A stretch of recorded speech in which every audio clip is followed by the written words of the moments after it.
Kaisarmu sangat panik saat melihat kondisi Lingzi yang kritis. Dia memerintahkan tabib istana untuk segera menyelamatkannya. Dia juga memerintahkan pengawalnya untuk menyelidiki kasus penikaman tersebut, yang kemudian diketahui bahwa Ibu Suri dalang di balik kasus tersebut. Namun sayangnya pria utusan Ibu Suri bunuh diri sebelum diinterogasi, sehingga dia tidak memiliki bukti pengakuan darinya. Lingzi akhirnya selamat dari bahaya. Begitu terbangun, pelayan segera memberinya obat. Namun karena sebelumnya pernah diberi racun, dia pun menjadi takut. Obat itu dibuang olehnya. Kaisar melihat perbuatannya dan segera menghentikannya. Kaisar meyakinkannya bahwa obat itu tidak mengandung racun. Untuk membuktikan ucapannya, Kaisar meminum obat itu terlebih dulu, kemudian Lingzi percaya dan menghabiskan obat tersebut. Kaisar juga menyuapi Lingzi permen untuk menghilangkan rasa pahit. Sikap manis yang ditunjukkan oleh Kaisar membuat Lingzi terkejut. Alhasil dia menjatuhkan cangkir yang hampir saja mengenai kakinya. Beruntungnya Kaisar dengan sigap mengangkat tubuhnya lebih dekat dengannya sehingga terhindar dari hal buruk. Sungguh tak terduga insiden kecil tersebut membuat Kaisar mencium Lingzi dengan paksa.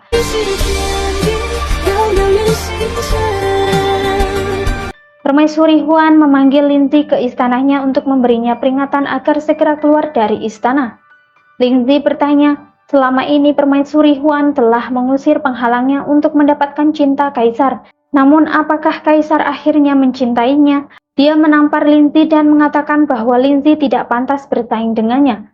Lalu Permaisuri bertanya apakah Lingzi bertaruh nyawa menyelamatkan Kaisar karena mencintainya. Lingzi menjawab tidak ada cinta di dalam istana, Kaisar hanyalah raja baginya. Saat itulah Kaisar mendengar percakapan mereka di balik pintu. Sebenarnya Kaisar ingin membantu Lingzi keluar dari istana Permaisuri Huan, namun dia membatalkan niatnya setelah mendengar pengakuan darinya. 在这个宫中，何来情爱之谈？我与陛下不过是君臣关系罢了。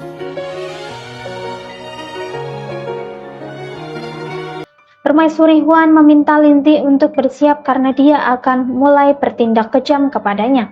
Di kediamannya, Lingzi mempersilahkan seorang pelayan untuk menyimpan baju miliknya. Setelah kepergian pelayan itu, Permaisuri Huan datang dan mengumumkan telah kehilangan sesuatu. Dia memerintahkan pelayannya untuk menggeledah istana Lingzi yang kemudian menemukan barang miliknya ada di dalam istananya.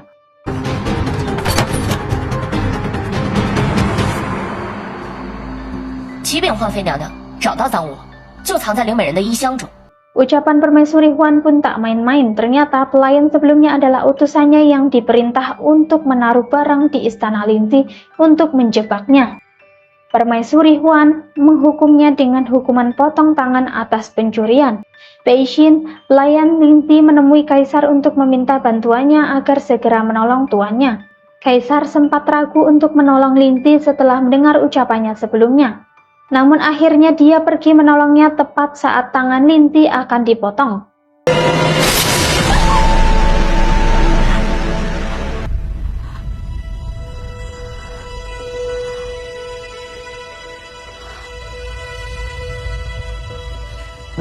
Permaisuri Huan merasa bingung dengan sikap Kaisar yang lebih memilih membela seorang budak rendahan daripada memilih bersekutu dengannya. Kaisar mencekik leher Permaisuri Huan sambil mengatakan tidak boleh ada yang menyakiti wanitanya. Namun Permaisuri Huan tak menghiraukan peringatan tersebut. Dia memerintahkan pelayannya untuk memotong tangan Lingzi segera. Kaisar kembali memperingatkan semuanya bahwa apabila ada yang menyakiti wanitanya maka dia akan mati. Dengan sombongnya Permaisuri Huan pun menantang Kaisar untuk membunuhnya. Dia juga mengatakan setelah Kaisar membunuhnya maka Ibu Suri memiliki alasan untuk melengsarkannya. 穆宣爵，你杀我试试看，你看看尊太后能不能用这个理由。 Kaisar merasa tak tahan dengan sikap sombong Permaisuri Huan. Dia pun menghunuskan pedang ke arahnya. Akan tetapi aksinya dihentikan Lingzi yang tiba-tiba berada di hadapannya.